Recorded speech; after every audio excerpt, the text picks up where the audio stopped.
What if the president just says no? If a normal citizen were to do that, to refuse to testify in response to a legitimate order, the answer would be relatively easy. The prosecutor would go to court, show the judge the valid subpoena and the refusal, and ask the judge to find the person in contempt of court. There are, notably, two flavors of contempt of court: civil and criminal. Civil contempt is nothing more nor less than an effort to compel a witness to appear as ordered.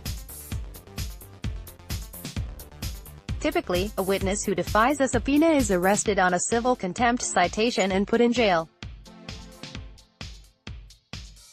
They then remain there until they change their mind and testify, or until the investigation ends and the grand jury that summoned them shuts down.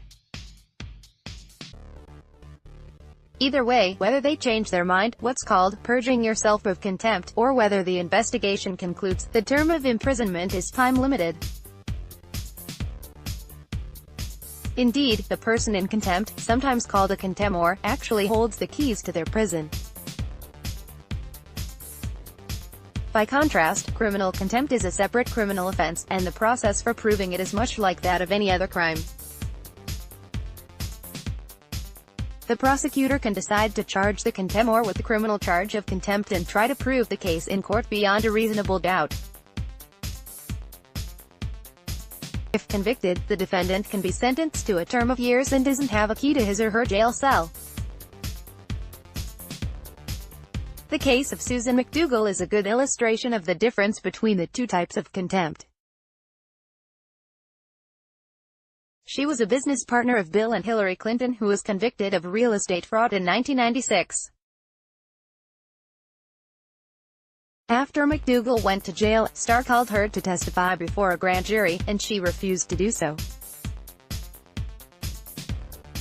McDougal then languished in jail for about 2 years while the grand jury continued its work. After the grand jury finished its term without ever hearing from McDougal, Starr brought a criminal prosecution against her for contempt. After a trial, McDougal was acquitted and, since that time, has been an advocate for reform of the contempt system, and a critic of the Starr investigation, too. But whether just or unjust, McDougal's is the typical case: refuse a lawful order to testify and you go to jail. A president refusing an order would be uncharted territory. Presumably, the court that issued the subpoena would find the president in civil contempt, just as it would any other citizen. But after that, that's where it gets interesting. An ordinary American would go to jail. Some contemptors voluntarily show up for incarceration because they are trying to make a point. For example, that's the typical practice for a news reporter who goes to jail to protect the source.